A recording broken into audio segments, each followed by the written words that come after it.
गर्मी से बचने के लिए सबसे कारगर उपाय है घड़े का पानी पीना। और घड़े के पानी में नींबू और पुदीना डाल करके पीते हैं, शिकंजी बना करके, तो ये सबसे अच्छा उपाय होता है। पहले भी हमारे देश में गर्मी होती थी, ऐसा नहीं है कि पहली बार 50 डिग्री और उससे ऊपर भी टेम्परेचर देश में गया है। राजस्थान और देश के कुछ भागों में, अभी तो हरिद्वार में भी काफ़ी अच्छा तापमान हो रहा है। तो नींबू पानी जो हमारे यहाँ सदियों से पिया जाता था, ये तो बीच में कोल्ड ड्रिंक कंपनियां ऐसी आ गई कि उन्होंने ठंडे का मतलब वो कार्बोनेटेड वाटर कर दिया। हमने नींबू पानी, थोड़ा सा इसमें सेंधा नमक डाल सकते हैं, और ये सेंधा नमक भी मैंने रखा हुआ है। हमारे यहाँ पर सदियों से नींबू पानी, इसमें किसी को थोड़ा मिलाना हो तो नींबू पानी के अंदर ये पुदीना मिला सकते हैं, तो और ज़्यादा ठंडा और पेट के लिए बहुत अच्छा हो जाता है। फिर इसी नींबू पानी के साथ देश के अधिकांश भागों के अंदर सत्तू पीने का रिवाज है। तो सत्तू ये भी पानी के अंदर ही डाल करके नींबू के साथ, इसमें कहीं हरी मिर्च और कहीं प्याज भी डालते हैं। प्याज जो है ये गर्मी के लिए अचूक औषधि है। राजस्थान में, क्योंकि मेरा जन्म तो राजस्थान और हरियाणा के बॉर्डर पर हुआ है, माँ का शरीर राजस्थान से और पिता का शरीर हरियाणा से, इसलिए मैंने तो इन चीजों को बचपन से देखा है। अब ये गर्मी के लिए औषधि तैयार होगी। जौ का अथवा चने का सत्तू, जौ का सत्तू और अच्छा होता है।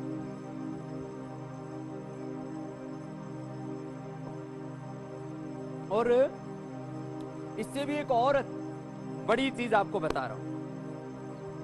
हमारे यहां पर घाट की राबड़ी खाया करते थे राजस्थान और दक्षिणी हरियाणा में खास करके। अब तो पूरे देश के लोगों को मैंने सिखा दी। ये जौ का दलिया हम बनाते हैं। जौ के दलिये को थोड़ा सा इसमें गेहूं का, चने का, बाजरे का, कोई भी थोड़ा आटा साथ में डाल दिया। इसमें थोड़ा एक चुटकी भर चावल और चने की दाल डाल सकते हैं। रात को ये दलिया पका दिया। पकाते समय उसमें थोड़ी छाछ डालते हैं। पकाने का तरीका माता ये अच्छे से जानती है, इसलिए ज़्यादा डिटेल में रेसिपी बताने की ज़रूरत नहीं है। इसको हरियाणा में, राजस्थान में घाट की राबड़ी बोलते हैं। अब ये जो जौ का दलिया बनाया, इसको छाछ में मिला करके और फिर इसको पीते हैं। ये इतनी अच्छी चीज होती है कि एक गिलास ये घाट की राबड़ी पी ली, और यदि कोई खाता है तो साथ में एक प्याज का सेवन कर लिया। प्याज कोलेस्ट्रॉल के लिए, हाई ब्लड प्रेशर के लिए, पेट की बीमारियों के लिए और ठंडक के लिए और ताकत के लिए भी अच्छी ये प्याज। और जिनको नींद नहीं आती, ये खास बात मैं बताना चाहता हूं, जिनको नींद नहीं आती वो दोपहर को खाने के साथ प्याज जरूर खाएं। कच्ची प्याज पकी हुई प्याज से भी अच्छी होती है। यद्यपि वैष्णव परंपरा में, जैन परंपरा में, स्वामीनारायण में और हमारे गुरुकुलों में भी, और जो आश्रम हैं अधिकांश आश्रमों में और पतंजलि में भी प्याज हम लोग खाने के साथ नहीं खिलाते, लेकिन औषध के तौर पर हम भी प्रयोग करते हैं। तो ये प्याज राजस्थान में तो 2-3 प्याज जो है गर्मी के समय सभी लोग खा लेते हैं। और सुबह एक बार प्याज खा लो और ये राबड़ी पी लेते हैं सुबह सुबह, जो मैंने अभी बताई आपको, घाट की राबड़ी, जौ की राबड़ी।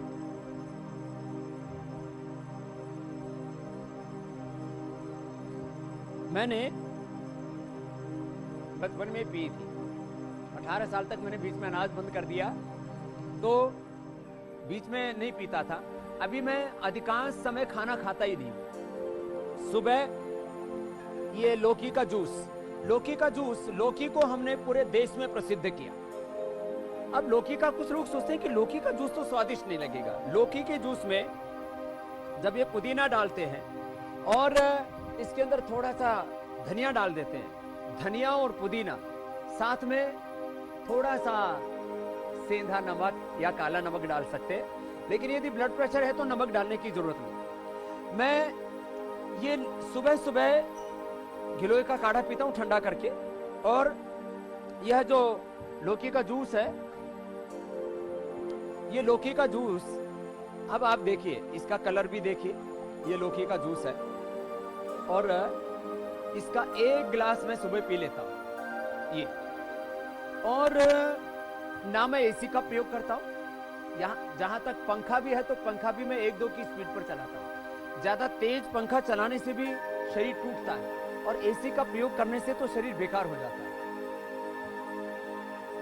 बिजली की सेविंग भी होगी और बिजली की कम खपत होगी तो कोयला कम जलेगा, तो इन्वायरमेंट के, नेचर के लिए बहुत जरूरी है।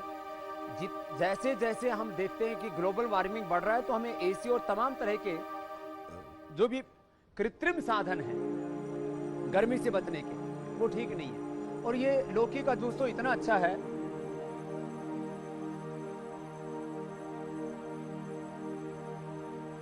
और इतना स्वादिष्ट है। कुछ लोग सोचते हैं कि लौकी का जूस है ये तो स्वादिष्ट नहीं होगा, लेकिन लौकी का जूस ये मैंने पूरे देश को रेसिपी बताई है और इसकी अब स्वादिष्ट रेसिपी भी मैंने बता दी है कि खाली लौकी का जूस नहीं, उसमें थोड़ा आप तुलसी डाल सकते हैं, पुदीना डाल सकते हैं, धनिया डाल सकते हैं, थोड़ा सेंधा नमक डाल सकते हैं और साथ में एक नींबू डाल लें। मैं नींबू डाल करके ही पीता हूं, अब तो ये बना हुआ रख दिया था इन्होंने इसलिए, लेकिन ये जबरदस्त है। लौकी का जूस कोलेस्ट्रॉल के लिए, हार्ट के लिए, ओबेसिटी के लिए, हाइपरटेंशन को तो क्योर कर देता है, फैटी लीवर के लिए, कॉन्स्टिपेशन के लिए और अल्सर के लिए, स्किन प्रॉब्लम्स के लिए, पिंपल्स के लिए औषधि है लौकी का जूस। इसलिए लौकी का जूस ये रामबाण औषधि है। और ये जो बेल है, बेल जो है हमारे यहाँ पर सदियों से गर्मी के लिए इस्तेमाल की जाती है। बेल पेट के लिए, कोलाइटिस के लिए, इंडाइजेशन के लिए ये औषधि है और गर्मी से बचने का तो ये अचूक उपाय है ही है। तो बेल का शरबत हमारे यहाँ पर सदियों से पिया जाता है और ये औषधि है पेट के लिए। हम कोलाइटिस में बेल का शरबत पिलाते हैं और साथ में ही छाछ। वैसे आजकल शहरों के लोगों ने तो छाछ बनानी भी बंद कर दी, तो हमने पतंजलि छाछ भी लॉन्च करनी पड़ी। पतंजलि का दही भी लॉन्च करना पड़ा, गाय का दही और गाय की छाछ। खैर, ये बेल हाँ घर में बनाए हैं सर, जो बाजारों में अक्सर लोग बनाते हैं, मक्खियां भिनभिनाती रहती हैं और उसमें मक्खियां जहां बैठती है तो एक बार में मक्खी सैकड़ों अंडे दे देती है और उससे फिर कई प्रकार के बीमारियां, खास करके फूड पॉइजनिंग, इन्फेक्शन और बहुत तरह के चांसेस होते हैं। तो घर में बना करके पिए आप। बेल का शरबत, नींबू पानी, ये जलजीरा, हमने पतंजलि में भी जलजीरा बनाया। ये जलजीरा ये हमारी प्राचीन चीजें थी गर्मी से बचने के लिए। और गर्मी से बचने के लिए ये जो आम होता है, कच्चे आम को, इसका आम का पना बना करके पीते हैं। हमने पतंजलि में जहां गुलाब का शरबत और ये ब्राह्मी शरबत, शंखपुष्पी, खस का शरबत बनाया है, वहीं पर हमने ये मैंगो पना भी बना रखा है। घर में पहले माताएं जानती थी आम को उबाल करके और फिर बस इसमें थोड़ा शक्कर या खांड डाल करके, थोड़ा जीरा डाल करके और ये मैंगो का पना बनाती थी पहले घर में ही। अब सब इतने ज्यादा कंफर्ट लेवल में आ गए कि किसी को घर में कुछ बनाना ही नहीं, तो फिर हमको बना करके भी देना पड़ता है। खैर, मैं आपको इसलिए इन बातों को बता रहा हूं कि प्राचीन चीजों को हम भूल गए। सबसे अच्छा है गर्मी के लिए ये तरबूज। ये जो इसको वाटरमेलन बोलते हैं, ये गर्मी के लिए रामबाण है। और खास करके जिनको कब्ज रहता है, जिनको एसिडिटी रहती है, निकला भी बहुत अच्छा है क्योंकि पतंजलि के ऑर्गेनिक फार्म से ये हमने मंगाया है। मैंने आजकल बाजार की साग सब्जियां, फल खाने बंद कर दिए और कारण ये कि उसमें इतना ज्यादा पेस्टिसाइड आदि यूज होता है। और ये मैं आपको जो बता रहा हूं, जिनको मोटापा है, जिनको ब्लड प्रेशर है, जिनको गर्मी बहुत लगती है, पसीना बहुत आता है, उसके लिए एक और भी उपाय बताऊंगा।